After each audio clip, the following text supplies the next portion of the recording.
So this paper is Gravediggers, Jordan Peterson and the Corpus of the Enlightenment.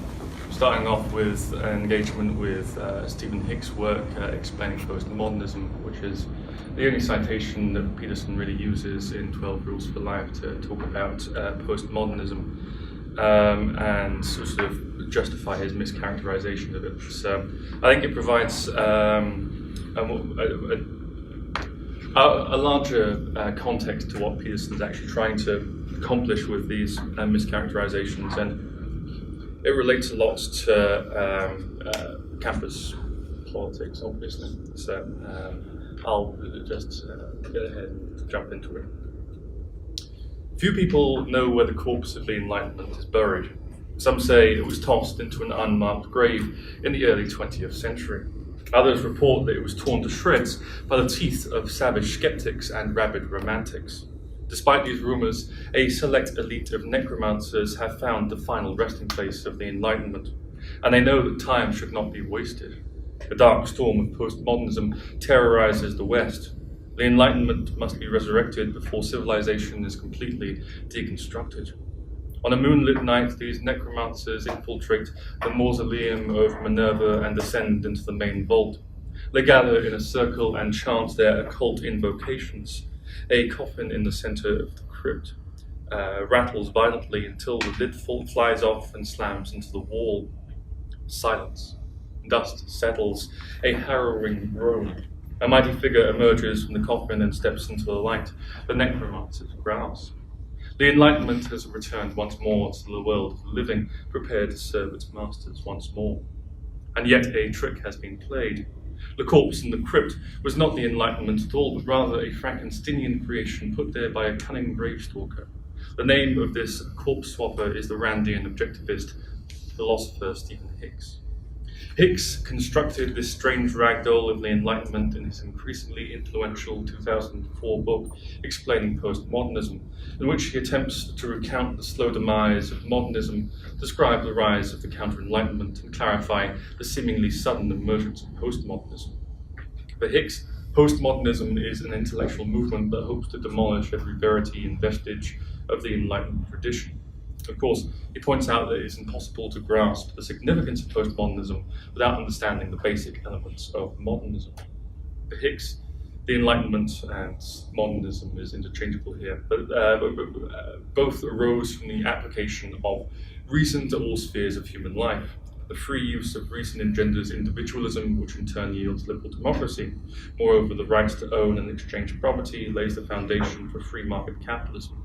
Rational inquiry underpins the fields of engineering and medicine, which manufacture vast amounts of material goods and improve the state of human health scientifically. In short, reason expressed in politics, ethics, and science is the primary cause of progress and happiness. What a time to be alive. When we hear about this golden age, we wonder what went wrong. Now, for Hicks, from the late 18th to the early 20th century, things took a downturn, but the Enlightenment is not to blame. His description of the Enlightenment is so pristine because he ascribes all the disastrous events and critical thinkers of the modern era to the menace of the counter-enlightenment. Consequently, he can preserve the purity of the Enlightenment from the murkiness of history. In his account, the eminently rational Locke inspired the French revolutionaries to overthrow the monarchy and establish the rights of man, but the dastardly romantic Rousseau motivated the Jacobins to steal revolution from the nobles and create the chaos of the terror. Admittedly, Rousseau was an influence on the members of the revolutionary Jacobins, yet his notion of the general will outlined in social contract is a key feature of the Declaration of the Rights of Man in 1789. Hicks's rigid classification of the Enlightenment versus counter-enlightenment cannot accommodate these contradictions, wherein Rousseau's ideas can inspire the foundation of human rights and the use of revolutionary violence. Additionally, Hicks views any attempts to understand the limits of reason as enough to transform a philosopher into an ideologue. One of his main targets is Immanuel Kant, who Hicks describes as the most significant thinker of the counter-enlightenment and at the beginning of the epistemological route to postmodernism. Hicks reduces the critique of pure reason to the claim that we cannot possess any knowledge of anything outside our skulls. Kant is purely a subjectivist skeptic rather than someone who used reason to investigate the a priori principles that guided our understanding. Unfortunately, it does not follow Hicks's strictly objectivist conception of reason, and therefore he is a foe of the foe of the Enlightenment project. Kant's purported responsibility for the counter-enlightenment surprises anyone familiar with his political writings. The famous essay, The Answer to the Question, What is Enlightenment, does not appear anywhere in Hicks's relatively long examination of Kant's work. Such an absence is striking. Either Hicks read it and felt it might undermine his entire argument to reveal someone who questioned the limits of reason and also celebrated the Enlightenment, or he didn't do enough research to discover that Kant had written the essay at all. Yet in a 2014 post on his personal website, Hicks asks, is Kant an Enlightenment liberal? And lists quotes from Kant that reveal some of his egregious views on race, gender, Jews, and war that were usually written in the later part of his career. Clearly, Hicks has read Kant widely enough to know that he is racist, sexist, and anti-Semitic explicitly in points. When faced with these facts, people typically choose to distinguish Kant the man from Kant the philosopher, or declare that these heinous opinions are historically inseparable from Enlightenment thought. Both judgments consider Kant's autobiography, whereas Hicks simply fabricates a context that suits his theory of the counter-Enlightenment. If Hicks acknowledged these contradictions embedded in the history of the Enlightenment tradition, he could have transformed his characterization of modernism from a hackneyed caricature into a rich portrait of an epoch of complicated events and thinkers. Of course, Hicks is never really talking about the Enlightenment. In fact, the point of the whole book is to portray postmodernism and the Enlightenment as antithetical. Any thinker that influenced postmodernists in any way, Kant, arguably Hegel, and arguably Rousseau, are tainted retrospectively. Hicks's maneuver reminds me of Zygmunt Bauman's observation that modernity is often reconstructed ex post facto as an era possessing the self-same features the present time feels most powerfully as missing.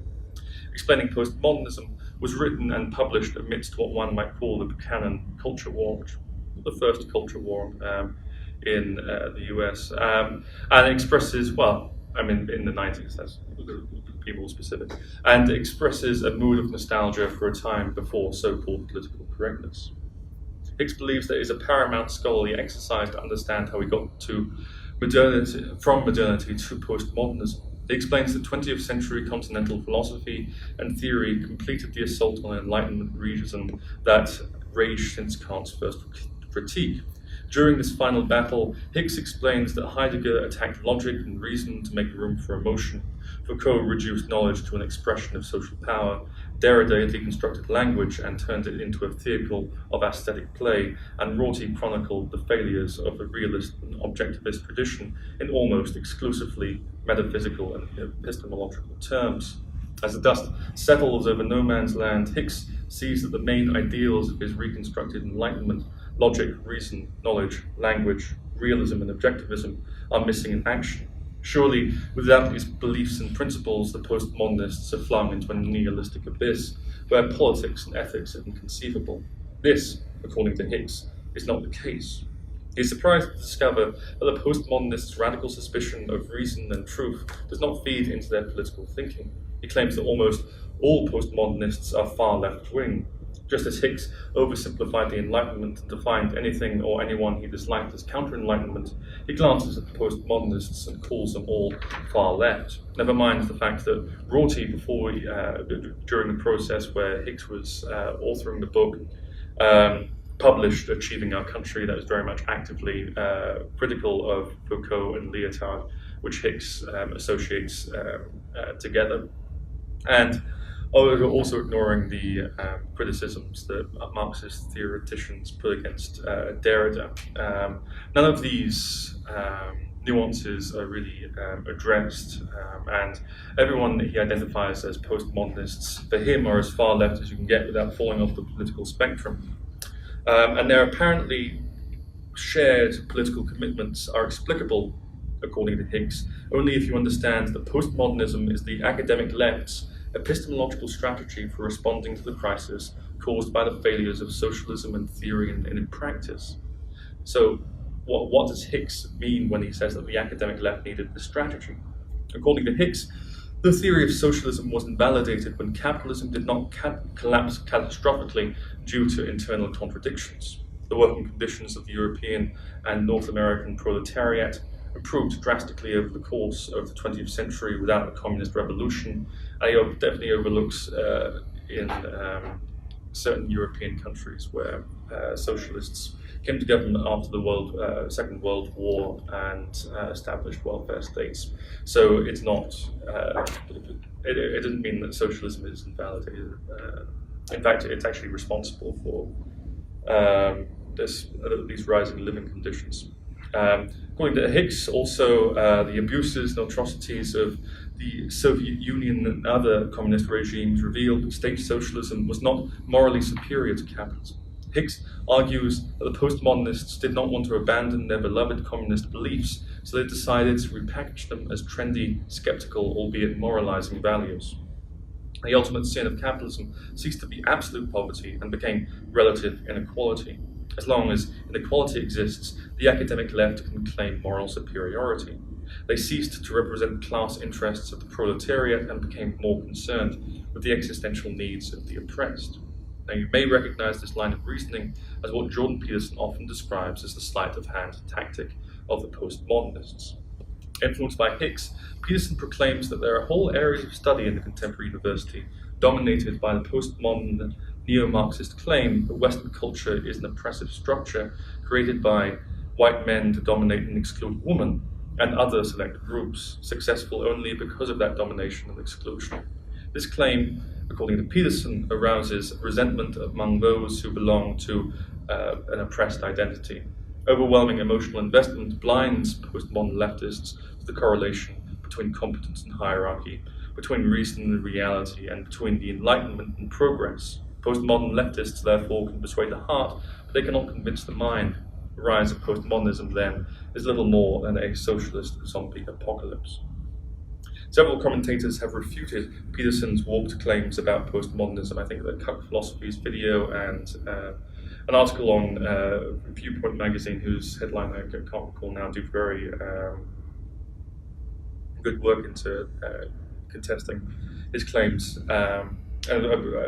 Everyone is pretty much familiar with his misinterpretation of Derrida's statement, "There is no outside text," and his oversimplification of Foucault's theories about the relationship between power and knowledge. Yet there is more to Peterson's account of postmodernism than mere error. Hicks's book provides a background against which Peterson's comments on Derrida, Foucault, and the state of higher education can be considered in their proper context. Peterson is performing his own sleight of hand trick, where he portrays a hollow caricature of postmodernism to justify a return to a nostalgic vision of what the Enlightenment represented. Traditional conservatives and liberals feel as though they have lost control of the humanities departments and thus fear that their influence over culture is waning. While Hicks merely diagnoses this supposedly postmodern condition, Peterson represents an intervention into mainstream culture to reverse the perceived effect of postmodernism in the academy. In 12 Rules for Life, Peterson notes that the Pauline Jewett Institute of Women's and Gender Studies at Ottawa's Carleton University and the Gender Studies Department at Queen's University in Kingston teaches theories and forms of interpretation that emphasize the necessity for social change and political engagement. If you look at any of their current promotional materials, it has no mention of this, but and he doesn't give a citation for this in the book, so it may have said that once, but it doesn't represent the aims of those departments anymore. And through this, he rejects the notion that institutions of higher education should encourage and nurture projects of social change. Moreover, he warns the reader of 12 Rules for Life that our society, and he's talking about Canada through his examples, is providing public funding to institutions and educators whose stated, conscious, and explicit aim is the demolition of the culture that supports them. While he criticizes the one-sided radicalism and indoctrination of postmodernism, he inserts an implicit claim that higher education should serve the interests of the state.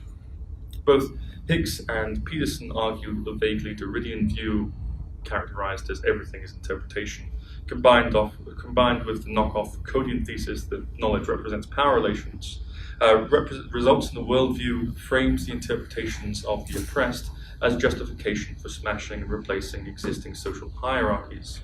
Peterson contrasts this with the seemingly sensible assertion that there are a seriously bounded number of viable solutions to the problems of society. Drawing from Hicks, he claims that postmodernism does not promulgate a viable interpretation of the world, because it is nothing more than the continuation of bloody Soviet-style communism. The postmodern mindset prioritizes group identity over individuality and seeks to prevent competent white men from entering and climbing the social hierarchy within capitalism. On the contrary, Peterson asserts that people ascend this hierarchy based on their individual competence rather than group privilege, and this, for Hicks and Peterson, is the only viable interpretation of social hierarchy. Hicks's reconstruction of the Enlightenment prohibits contrary interpretations of reality and reason, and Peterson's intervention imposes a masculine order of interpretation to oppose the chaos that's represented for him by the gender studies departments. Postmodernism becomes a euphemism for the feminization of the academy, which paved the way for a critique of the Western canon, an openness to plural and marginalized perspectives, and an endeavor to instate gender equality in higher education. Peterson wants to reverse this disruptive process and return the university to a state of order and the order of the state. Peterson's campaign to transform the Canadian university is already succeeding in Ontario, as we touched on earlier. Doug Ford's progressive conservative administration has introduced a law that forces every post-secondary school in Ontario to adopt a free speech policy in accordance with the University of Chicago's statement on the principles of free expression. Otherwise, they will lose public funding. Any student who violates these principles for, by instance, disrupting an event will be subject to disciplinary measures. The introduction of this law would be inconceivable without Peterson's intervention in the debate over the C-16 bill and his involvement in the Lindsay Shepherd affair.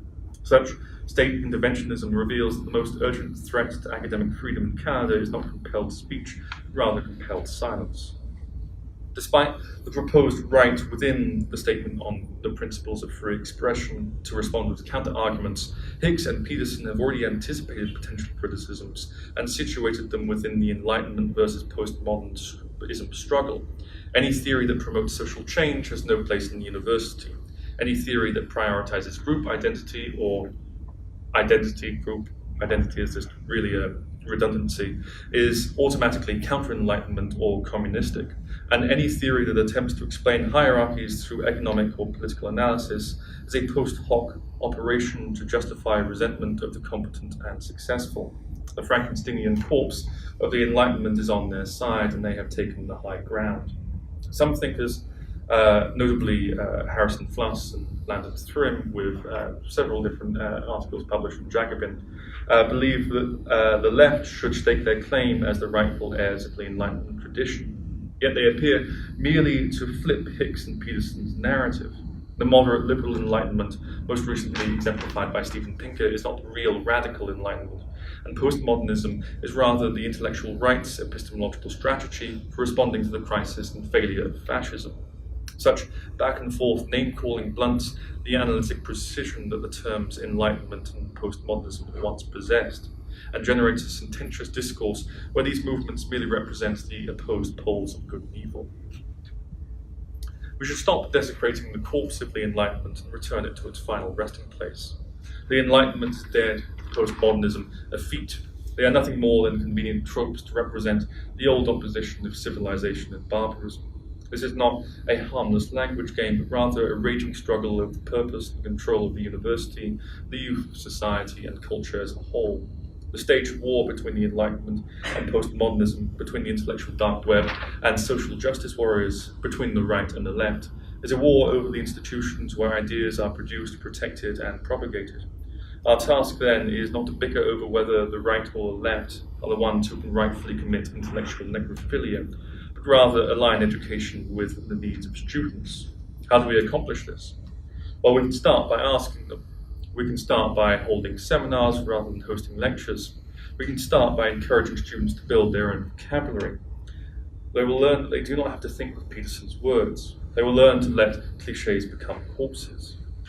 When attention is commodified and information overwhelms, sitting in a room with others is the only way to ensure that living thought will not get bogged down in dead ideas. Wherever there are students, in whatever institution, there is always social change. Peterson wants to lead this change. But soon enough, if we are faithful to our task, people will realize that they do not need a leader. All right, you have 8 minutes to do Q&A. So. Perfect.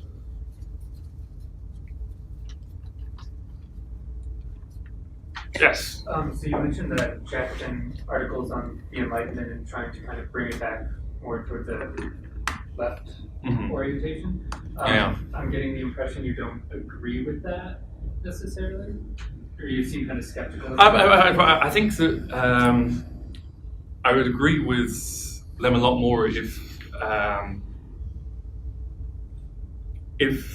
they stopped using the Enlightenment as a form of legitimation, because essentially what they're talking about is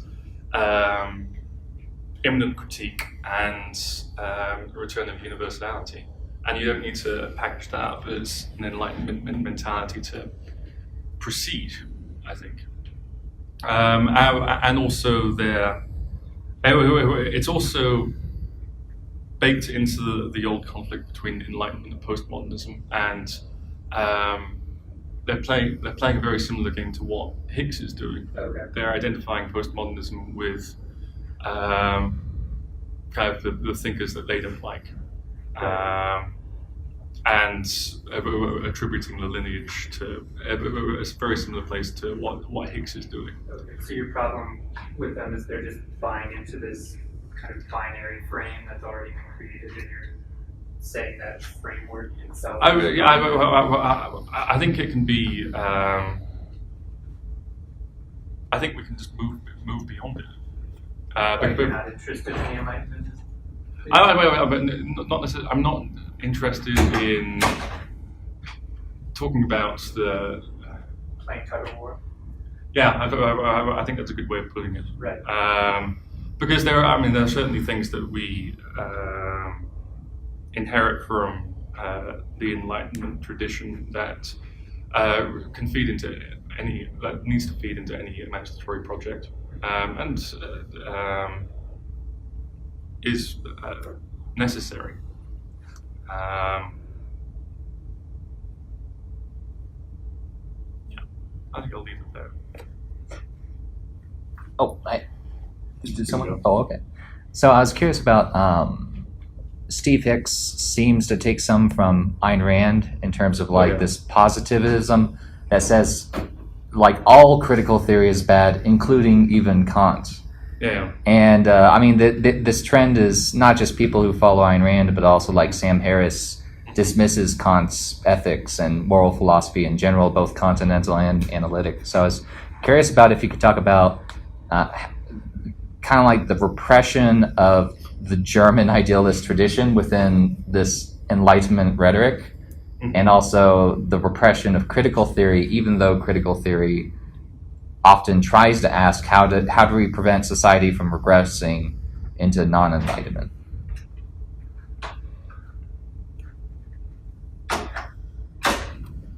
So I think I'll start off with the question on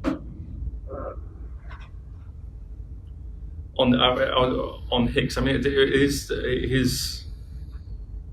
One of the previous speakers this week in one of the pre-game sessions, Lampeia, was definitely discussing how explaining postmodernism is on a post hoc attempt to justify Ayn Rand's objectivism within the history of continental philosophy. But what Hicks adds onto that is building on, he takes from the neoconservative narrative about how the Frankfurt School came to the US and introduced cultural Marxism into the American Academy. And what Hicks does later on in the book is just adds a new list of names to that narrative. So in the William F. Lind story, the new left, and to take a more recent example, Andrew Breitbart talks about how the Frankfurt School came to America. There was Marcuse, he was very influential in the New Left, and then these ideas got translated into Saul Alinsky, and then Hillary Clinton wrote her senior thesis on Saul Alinsky, which actually, if you read the thesis, it contradicts the narrative that they try to present, because she talks about Saul Alinsky as coming from a very I can't even open this the chapstick. I feel impotent. How it has definite American roots. So a lot of what Hicks is trying to accomplish with that book is a lot of what's the environment of American campuses that he was experiencing at the time does not have American roots. It comes from Germany. It comes from pretty much does all stem from Germany. Because he has pleasant things to say about Hegel, about Victor. Doesn't really mention Marx a lot for someone who talks about the counter-enlightenment lying the basis for postmodernism, talking about postmodernism as a way of sneaking socialism into the humanities. I feel like I've definitely gone off on. I kind of gave you a broad question that was like a twoozer or whatever. Yeah. Well, I mean, those are the thoughts I have on. On the death of critical theory in America. Yeah. But that begs a really interesting question, which is why would the Frankfurt School be relocating to the United States in the first place? Oh yeah. And cultural Bolshevism was the the same boogeyman used by Nazis. So, and cultural Marxism sounds almost just exactly like that. It's like a rebranding of this sort of not subtly anti-Semitic conspiracy mongering in a way. Indeed. Well, yeah, no, it definitely moved on from cultural Bolshevism to cultural Marxism, and then postmodern Neo-Marxism that we have now. It's like the meme where can I copy your homework? And don't make it look, I'm just gonna make it adjust it a little, and there's a straight lineage to be made.